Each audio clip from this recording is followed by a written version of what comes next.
Alright, so my plan for today is to go up the mountain and start doing overdrive. I've got the Xway out first. I'm going to compare it to the Apex. We're going to see what I can do with them. I've got my racebox. That's what we're going to be using to time myself down overdrive. I'm thinking I've got enough time today to do 2 laps on each wheel. I think I'd like to do 3. Maybe we can do that another day. I think that the winner of today's matchup, I'm gonna pit up against the Lynx, and then I might even get the S22 Pro out here because it actually has, at least on Ride Hermes, it has the fastest time right now on overdrive. So today is going to be Xway versus Apex. I'm going to ride the Apex second because I want to try to give it a little bit of a advantage. I think that going down overdrive 2 times on my Apex, or on my Xway, sorry, first will get me a little bit more warmed up. And so, yeah, you could say that the Apex is going to have a little bit more of an advantage today. But I'm giving it that advantage because I think it needs it.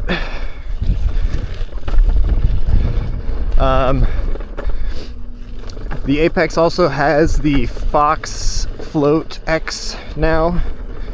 I've got it at 300 PSI. Fully open rebound is what I'm liking because the rebound still just doesn't pop the way I want it to because I don't know, for whatever reason it still just doesn't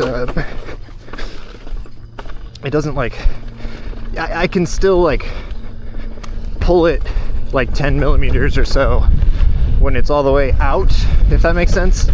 Like the wheel should be all the way out, but for some reason I can like jiggle it a little bit, and because of that it makes like the pop off of stuff just feel super dead. Thank you. Hello. So yeah, we're gonna give the Apex a little bit of an advantage today. I'm kind of excited to try that new shock. I haven't changed the tire, so it still has the stock tire on it. But I mean, I've tried an Apex with a 241 on it when I had the demo, and it didn't really seem to do any magic stuff, so I don't really think that's the problem. I don't know what exactly it is about the Apex, it just feels super off to me. And like I said, it has a lot to do with that like just dead, no pop sensation. I like to be able to like pop off of stuff and get air, float over rocks and stuff when I want to. It just makes the wheel seem like way more playful. Where the Apex shines is like, you know, making it feel like there's nothing there down under you. And I can see how some people would like that. And that's just not what I'm after. And you can't really seem to like tune it away. And I think it's because that the linkage is so progressive that it does like almost nothing when it's like at its full extension. So like a feather could make it compress.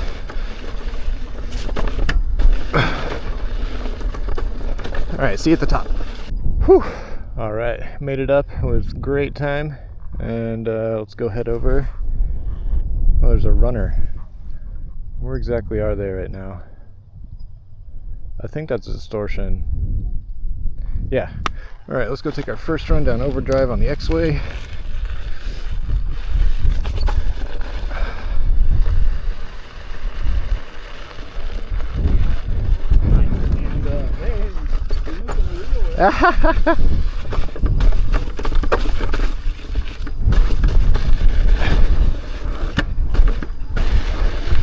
Joke never gets old, honestly. I just love any sort of positive interactions from a mountain biker. You're missing a wheel there. All right, let's see what we can do. Been a while since we've been out to Greer. It's spring, so it's kind of like the season to work on trails. So it might be a little different in some areas. This is kind of a warm-up run, but it's also a timed run, so it'll be getting interesting. Oh, I always take it easy on that. But I think it's almost time to just start sending it on that one. Oh yeah, make sure to go fast. Yeah, this first run's probably going to be the slowest of the day. Hopefully I can get a nice, quick, and confident run on my next run down. Also, just like remembering the whole time that it's a timed run. That always, it's easy to kind of forget what you're doing and just start chilling sometimes. It's not a race, but gotta almost treat it like one.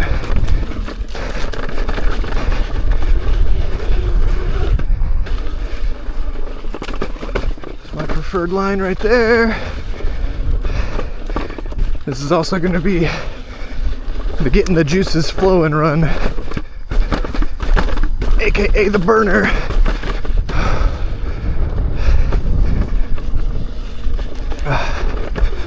Feeling good though. Sky that.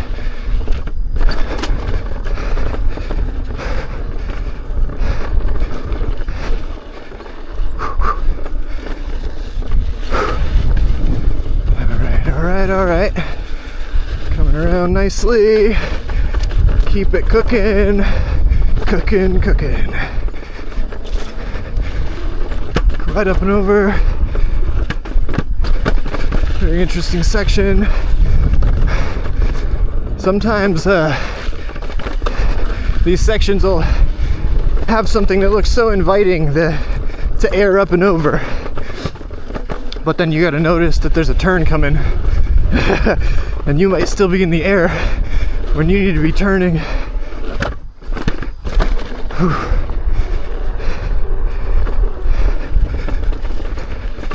Oh yeah, nice up and over on those. And remember to take the rocks on each of our runs, because going around the rocks is a little smoother for sure. But it's not as fun. Here's another one where if you cook it too much down that downhill, you go off there.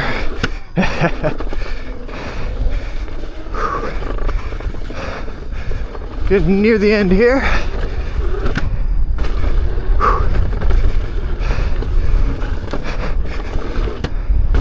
Feeling pretty good. Let's jump up and in. Weave. Whoa! What a pedal clip!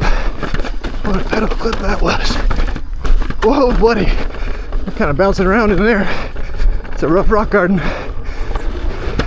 Get these jumps, perfect speed into the berm, and then we get another chance for air. All right, and I think that ends right around that last turn. Whew. Pads are slightly loosey-goosey compared to how I would like them to be. Whew. That doesn't matter. Alright, let's check these times. Alright, did it work? Overdrive right there. 3:57. Alright, reached the top for round 2. I really need to investigate whatever that squeak is. It could just be like the mudguard scraping somewhere. I don't know. It's probably... no, it doesn't look like that. It's probably like the sliders themselves. I haven't done anything to this wheel. The Apex I was basically servicing heavily every single ride.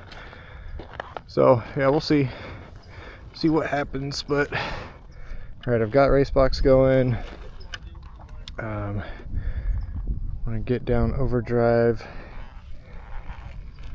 with nobody in front of me, hopefully. Man, that squeak is bad. Doesn't seem to be ruining the ride though.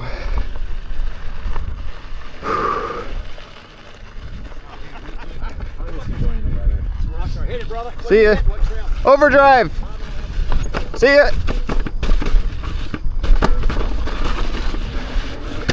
Oh, it's a little bad start. You're a little sandy right there. But let's try to get cooking again. That first run ended up being pretty good. I got a little tired towards the end there, but not exactly tired, just muscles burning. I guess that's the same thing. To me, tired is when I'm like completely gassed and fatigued and don't want to breathe anymore, or can't breathe anymore. I always want to breathe, just doesn't always happen. This is, yeah, I don't know. I know I could clear that, but especially now it's really looking good. But I didn't on the last run anyway, so who cares? It's just there's that huge baby head sized rock at the end of that thing. If you don't clear it, it's so bad.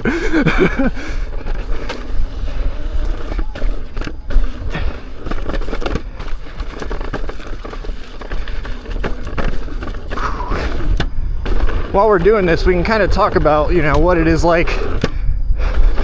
What is a race mindset like? Basically, you just want to take every place where you noticed you kind of slowed down a little bit and get rid of those. Push through those. Push through every little thing that you think you did not do as fast as you could have.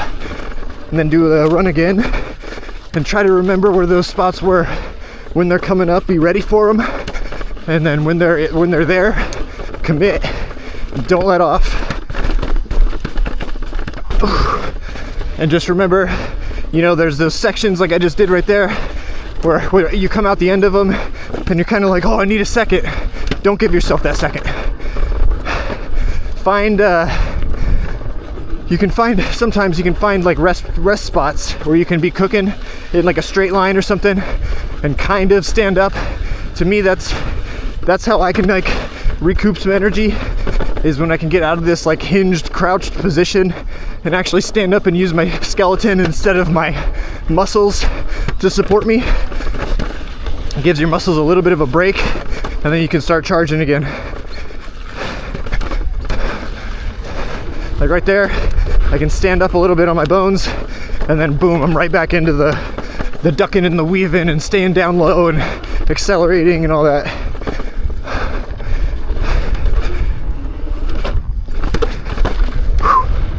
Boom. You wanna, every time there's a little like, oh man, that was tough, I need to, don't recoup. Don't take that break. Just keep pushing. Keep push. When you can still push, just keep pushing. That's how you race. If you ever want to beat Zach Darnell or Doug Marshall or Shibby or Max Burlick or any of those guys, that's what you got to be telling yourself when you're riding. When you're in that race mentality, it's all gas, little brakes. You have to use brakes sometimes, but you know what I mean? You don't get to take any breaks. You're always on the gas, charging, attacking everything, pushing through pedal clips, finding new lines, taking bigger risks, all the way to the end, charging, never getting off. There's the finish line.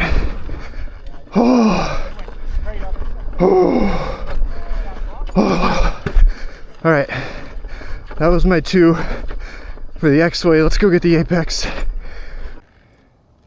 Well, crap. That didn't work. But yeah, I don't know. Maybe I can like use computer technologies to we'll use like a timer on the computer on that first video of the first lap. Then we'll put a timer on the computer. We'll try to line up the start and the end so that it actually matches with the first racebox thing. I think it's because I left racebox on from the bottom of the hill going up, and it started tracking me on like different routes on my way up the hill, and it just screwed everything up.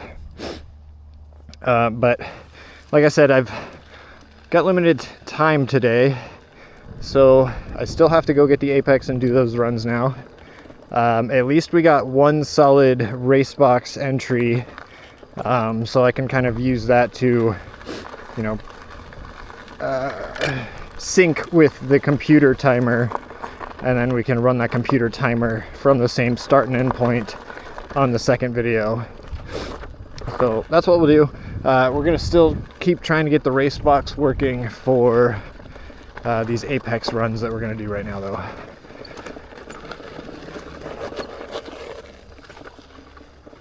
Plenty of torque to go up a big steep ass mountain slowly. 134 volt is lots. Everyone's got to remember, you know, the Master was, nobody was really like wanting more when we had the Master, and the Xway has a higher torque motor than the Master. So I think maybe you're losing top speed, but the torque is there. It's such a fun wheel. Like, this is a big old hill, and we can just like kind of crawl up it, right? Oh yeah, it just wants to go. It's fine. Boom. Yeah, I mean, the only reason that you would need a 168 volt wheel is if you're racing somebody else on a 168 volt wheel, or if you're just like a proportionally larger person. Like, you know, if you're really tall and heavy, you know, a freaking ET Max is like a Master to you. It's just like proportionally, you know, your size wheel. And so, yeah, I don't know. That's how I think about it. I would like it. I think maybe if I removed the seat from this wheel, because there are some instances where I want to get a little bit lower and the seat starts hitting me right in the back of the leg, because the wheel kind of goes like into the spot that's right behind your knee on like the upper portion. Yeah, the back of your calf, or not calf, thigh, whatever. I'm not a doctor, but yeah, I would like to maybe remove this. I'll probably try it soon. Okay, let's get the apex out. All right, look at this wheel. It's back. Damn, look at that. Look at those chunks. So it's not like the pedals are just gonna fall apart. They're taking some diggers. Pros of this wheel, obviously it's not gonna sound terrible like the Xway does. Xway sounds all creaky, cranky, squeaky, squally. But yeah, this one sounds really nice. And let's see, I think I have to tilt my pedals some more though. What else was I gonna say that I like about it? I like the I like how easy it is to change the shock. I don't like that I have to change the shock though. Oh man, the pads are way tighter on this. Yeah, I definitely had them loose on the Xway. I was going off of my paint markers on this wheel. I just go, see, like I had some paint at the top of this on the Xway, and I use these little lines to mark it up. On the apex, I just go all the way down to those bolts, because you can't really go down any further. Oh, but it's a lot tighter, which I like. So, again, like I was saying before, the Xway has the Apex has an advantage, I would say, right now in today's testing over the Xway, because, well, for one, my feet are going to be locked down to the pedals. My pads are like really snug and tight. That's the wrong way. But yeah, for two, is I've already ridden this trail 2 times, so I'm nice and warmed up. I was literally cold, like body temperature cold this morning.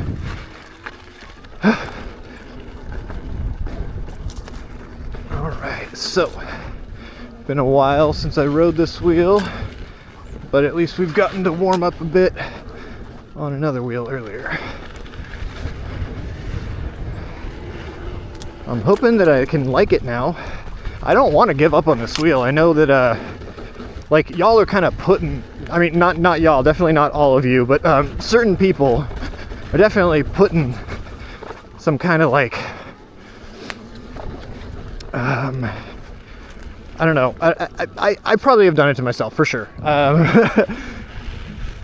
Let's see, what am I trying to say?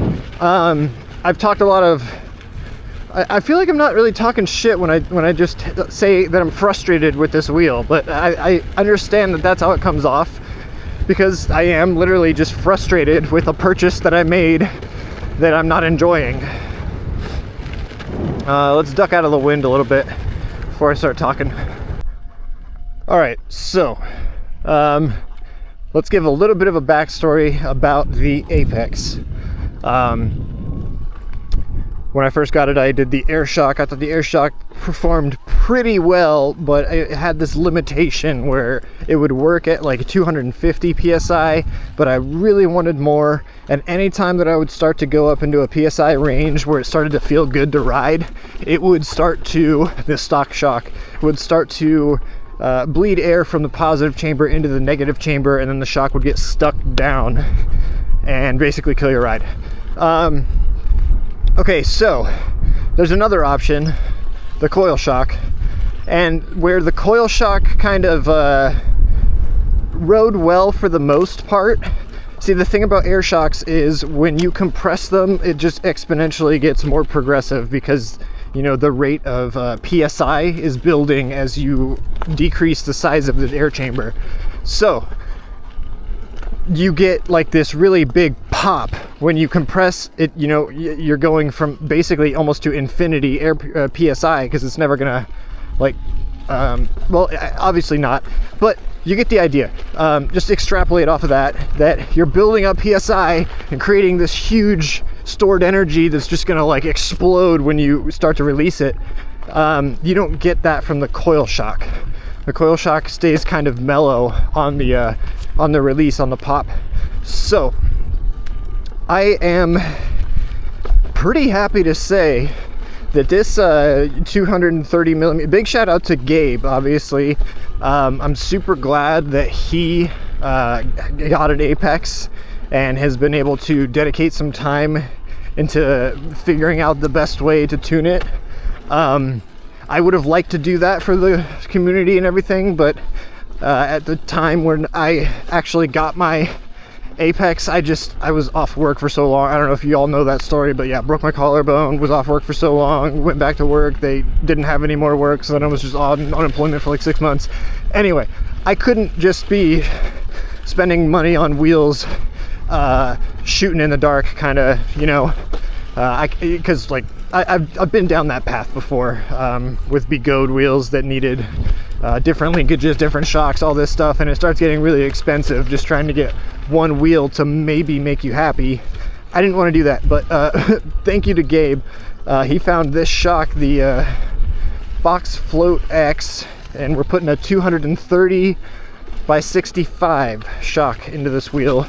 And at first, I think early in this video when I was riding the Xway, I talked about how it still does this, where like, so like I'll compress it and then I can, so you'll see it'll probably go to like right there, boom, see? So it stood up a little bit. I don't like that, and I was checking it out in the garage and it still did that. So I just kind of wrote it off immediately. I installed this shock last weekend and then like wasn't even very excited about it and didn't even go test it, because like when I was checking in the garage it did that. But it's actually feeling pretty good riding it around out here now. And yeah, I've been hard on the Apex, but I bought it so that I could figure it out. I have huge faith in the components of this wheel. The stock suspension needed work. I still think that the linkage could be better, but, and like obviously this is not the way that the wheel was designed to be used. The adjustable suspension was designed to be able to change the height of the suspension to basically make it one wheel for everyone. You could you know, extend the travel to take it off-road, or you could shrink it down to have stability on the street. But what we found is that you can just use different shocks. E-Wheels, big shout out to E-Wheels. Basically, E-Wheels has taken on like the last like 10% of development. Because like I've been trying to say this the whole time, it's like the NOSFET has a lot of great stuff going on, but it doesn't really seem like they finished it. And they just kind of like gave it to the world when they could have dialed it in a little bit more for a couple more months and then released something that was incredible. And I think that the sliders might not even be a problem. I thought that seal drag was what was killing everything, but maybe it was just the stock shock options. We're gonna see today. Of course, I did lube everything up before this ride. Every time I go out to ride the Xway, I mean the Apex, I'm always gonna get those confused. I'm trying to give it the best shot because I've been so hard on it. I don't want to not like this wheel. I spent my money on it, and I want it to be a Lynx with more travel. That's what I want, and I'll be damned if I don't get what I want. It's just you're along for the ride, and the beginning was rough. It just is that way. No apologies to NOSFET though, because like I said, it's like they did not, you know, do all the research that E-Wheels did.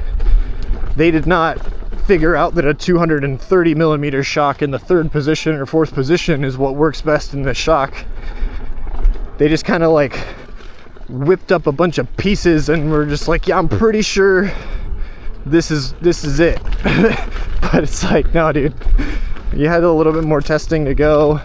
The whole, like the excuses, I've called this the NOSFET excuse before, because it was just like every time I would say anything, it was just like, you know, I was given some crazy excuse instead of just like an answer that made any sort of sense. So yeah, I know it is what it is. But all that aside, I'm not gonna dislike the wheel just because of any of that.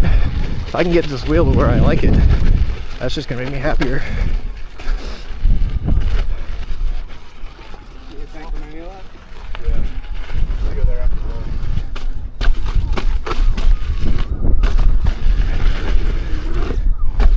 All right, feeling pretty good. Let's see how we can get down overdrive with the NOSFET Apex revisited. Again, big shout out to E-Wheels and Nate. I mean, what the hell? Not Nate. Who the hell's Nate? Gabe. I will say the pedal firmware feels hella weird right now. I'm gonna have to maybe see what the CRA is at, but we know that we can play with that and adjust it and make it feel good. Oh man. Okay, so yeah, it's pretty cool. I like the suspension. I'm gonna be really stoked, I think. Shit, today might convince me to put the 241 on this thing again.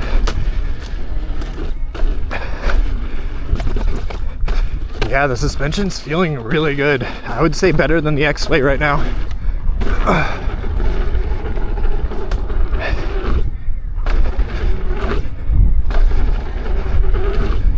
That's some good shit. The firmware though, still bugging a little bit, but you know, you're always gonna feel some sort of firmware change when you go back and forth between the brands. And this is a little bit of a warm-up run again, like the first Xway run, but we're still timing it, so we're still charging pretty good. And then next run we're gonna try to seriously cook it. I might even be able to slow that rebound down a little bit. I'm skying pretty good off a regular little lip.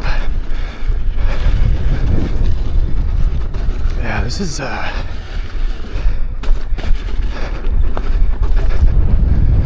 no squeaking, so that's good. Just blast right into this. Nice.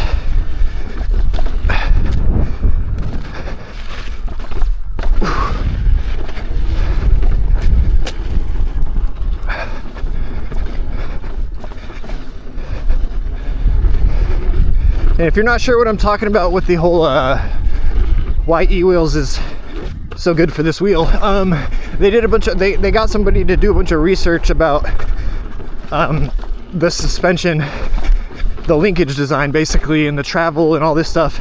And I mean, that was sparked by my whole debacle of, you know, this is not a 150 millimeter wheel. Because of that, they, you know, had so many questions about the way that this suspension actually works that they took the time to get a really in-depth like study done about every little different way that you could use this suspension. And from that, we sparked Gabe's mind into, sorry if I'm talking weird, I'm trying to ride this crazy shit.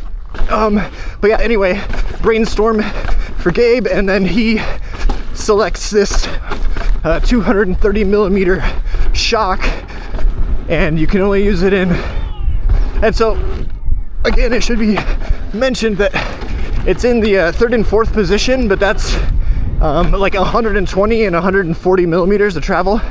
So even though you are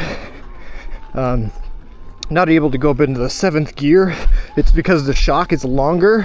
You're not actually losing any of the long travel positions, you're losing short travel positions because now the shock is too long to ever allow you to only travel 50 millimeters or whatever, all those low ones. You basically are, once you get this 230 millimeter shock, you're locked to like, I think 90 millimeters, 100 millimeters, 120 millimeters, 140 millimeters. It's give or take a little bit, but that's about it. But I like it. I do. I like it a lot. Whew. I'm pretty excited now. The firmware is bugging me a little bit. Let's also pull over. I don't want to make too many setting changes because this is kind of supposed to be like a test, but I do want to at least see what the CRA is at and make sure that the racebox worked. Alright, so here we can see that first lap on the Xway was 2 seconds faster, or not really 2 seconds, but like 1 second. So that's pretty good to be that close. And I don't know. It's crazy that I know that my second lap was gonna be. I'm gonna ramble. Let's just get going before these bikes come. Yeah. All right, yeah. Let's check out this CRA level. 45. That's usually what I like it for trails. No. I think I'm gonna leave it right there. I'm very glad that we get this to play with, but then it also gets in your head sometimes like, oh, do I need to change that setting? Or was it the pedal stiffness, or what? There's so many different settings. It's like, oh, what do I change? But changing this shock is the first thing you should do. Oh, it says S22 right there. That's funny. That's just probably like a date that it was born on 6/18/22. Wonder if I need to put anything in there. Yeah, it's like, it still does the thing I don't like where it's like, boom, I just like, that's where, so like I have it at 120 millimeter travel right now. It's like the third out of 7 position. And so like I can lift right there and get like 20 millimeters. So it's really like I'm 100 millimeter. Anyway, I don't know. It's confusing, but it's working. As long as it works, it's all that matters. So let's get set up to run another racebox lap. Alright, go to devices, go to connect. We have to connect and then wait for some satellites. Do. Dang, that flag was new like not that long ago and it's already getting kind of tattered. It's just so windy up here.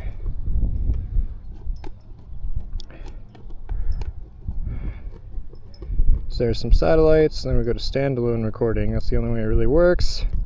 Start recording, and you can either disconnect or just throw it in your pocket. It will disconnect for you. Never try to run racebox without using standalone recording. That's why it never worked for me the first couple of times I tried it. Alright, so Apex round 2.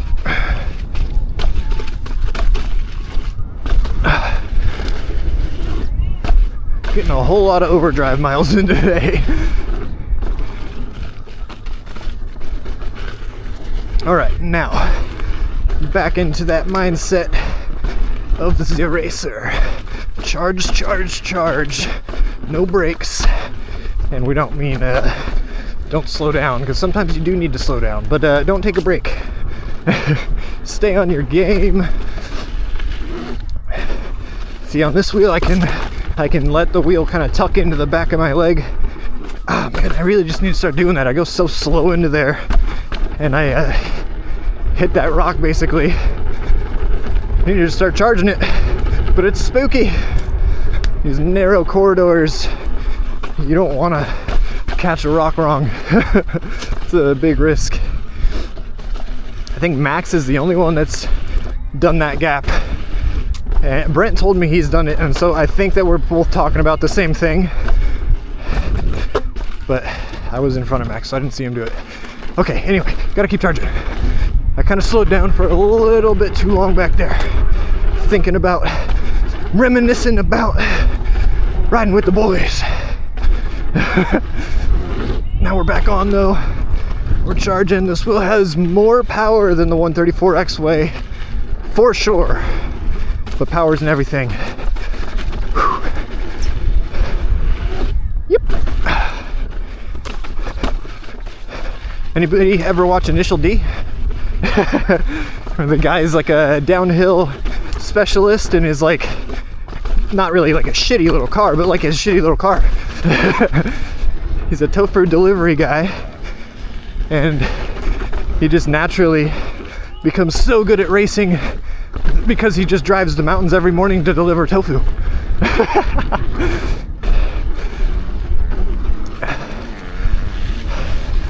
Power doesn't make you win, especially on the downhill.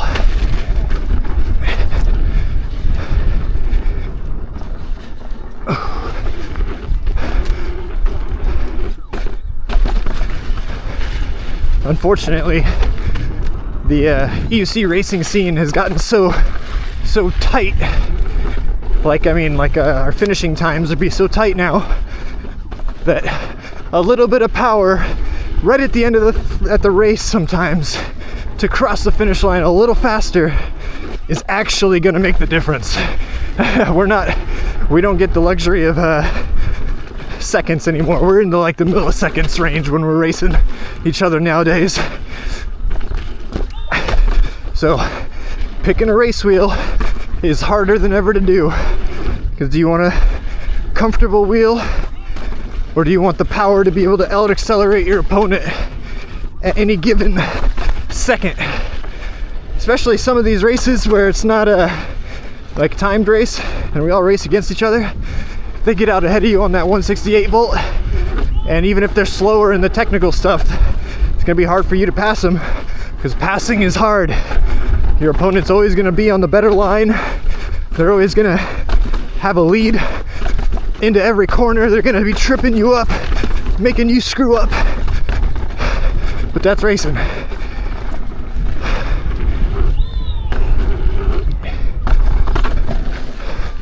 All of my crashes in races have always been during a pass. I crashed once racing Zach. Oh, I talked a little bit too much there, but let's see what this time is. Second race. Shredfest 2003. Semifinals. Crashed trying to pass Zach Darnell. And we were so far ahead of everyone that I still finished second. And moved on to the finals.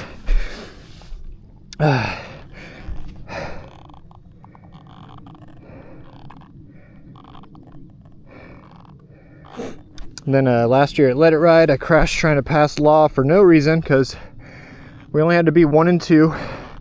I had already passed a chance to get into second place. I just needed to sit behind Law and then move on to the finals, and I didn't. I thought I needed to pass him. And then my other crash in a race was at Northwest Electric Fest 2023. Not trying to pass Doug, but Doug had just passed me, so I was trying to kind of like just like be like, "Ah, you son of a bitch," and just stay with him.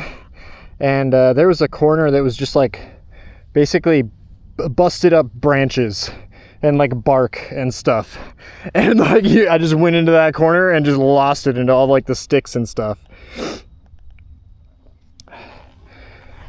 Whew. But yeah, great guys to be crashing next to. Zach, Law, and Doug. Love those guys. That's a 3:52. That's a lap record for the race drives especially. I mean the race box especially. Because that first lap was a 1:57 on the Xway. And again, like I said, I gave the advantage to the Apex. Going second in the test later in the day is gonna give it the advantage, period.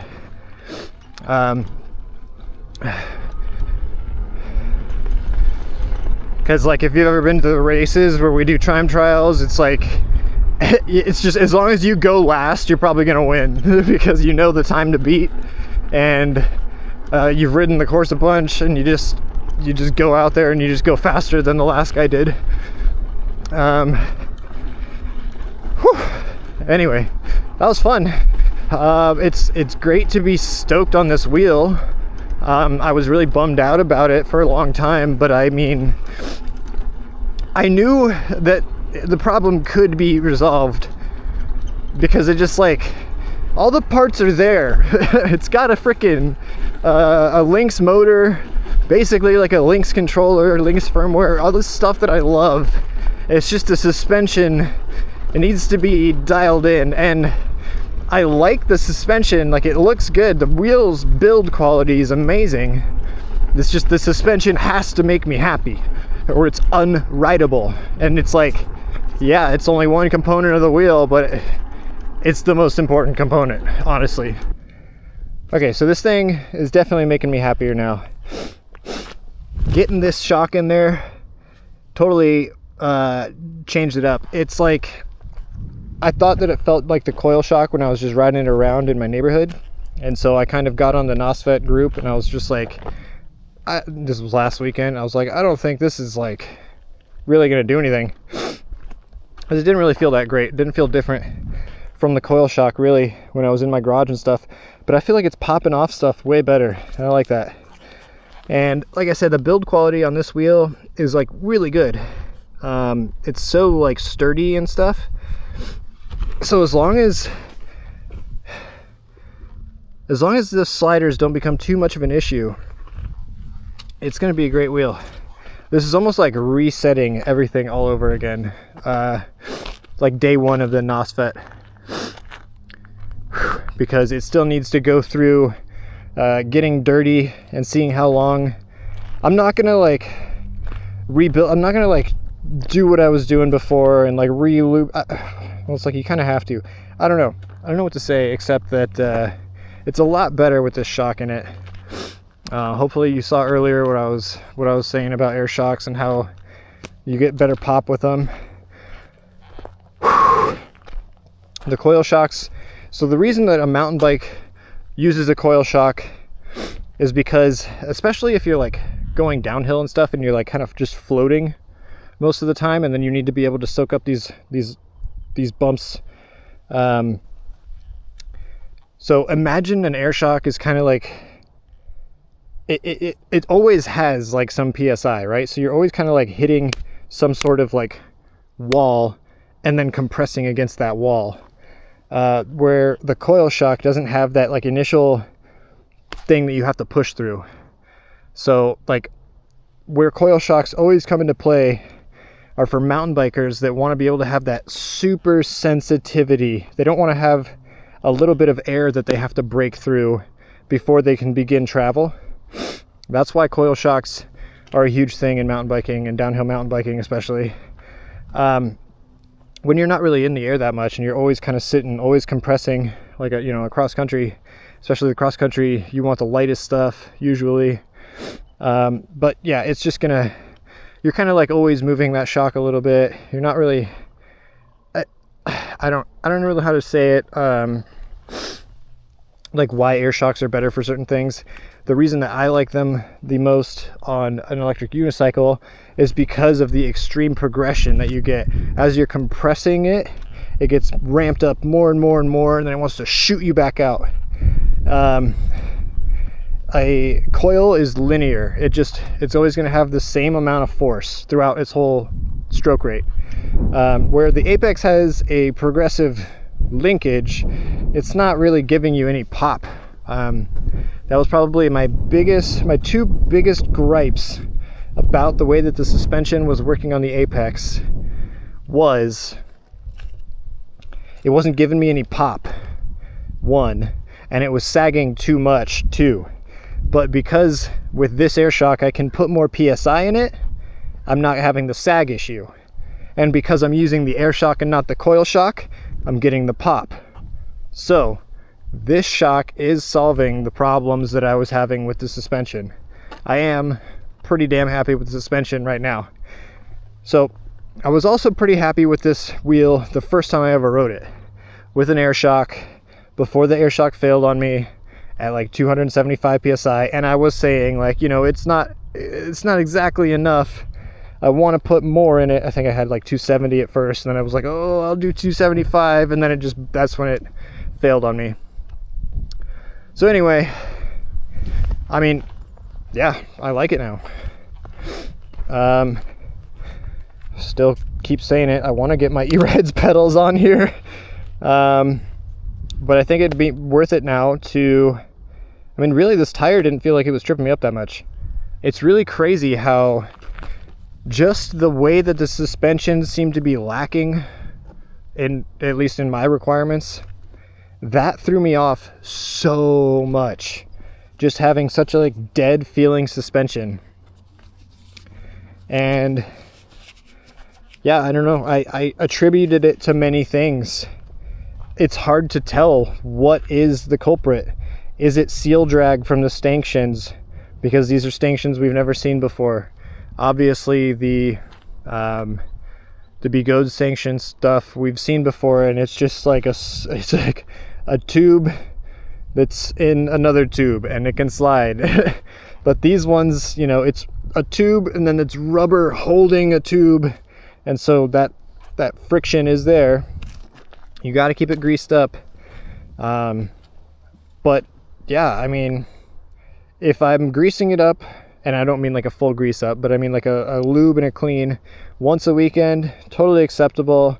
I would keep doing that to be able to have a little bit more power compared to the Xway, because these wheels basically weigh about the same, but this has a lot more battery in it, and it has more torque, more power, all the things that come with a higher voltage, because it's higher voltage and higher capacity. I don't really know where all the weight comes from with the Xway. Like, I forget exactly how much these wheels weigh, but they're very close. And if it's like within 2 or 3 pounds, I don't care. But yeah, I don't know. It's crazy to hate a wheel for so long. Not really hate, but to be frustrated and to be picking at it and being like, why do you not feel good? And then to just change the shock to something that is not recommended at all, because I think they recommend a 200 to 210 millimeter shock. This is 230. It's so big that you can only use the last 4 positions, and you got to really like force it into for me, I couldn't even get in the lowest position. For me, it's the 2 and the 3 are super easy to get into, and the 120 millimeters of travel is fine for me. It's like really good feeling. I don't know how to say it. It kind of feels better than a Lynx. Because I almost think, I don't know, it's really weird to say. There's a lot to dig into here about the differences between this wheel and all the other wheels that we have. But it's almost like the choking out of the tubes is like extra dampening. I don't know if that makes sense to everybody, but it's like you want it to react quickly, and so you need the shock to be strong. But if you have that dampening, you know, it makes things feel more numb. So now I've got the wheel that wants to make everything numb by itself, just like the way it's designed. It really numbs everything out. But now we finally got a shock in here that's strong enough to push back against the, because like numbing it on the way in is kind of good as long as the rebound can respond quick enough to be ready for the next hit. And so that's kind of what we're doing here. We have this wheel that really numbs out the compression, and now we have a shock strong enough to rebound and be ready for the next hit.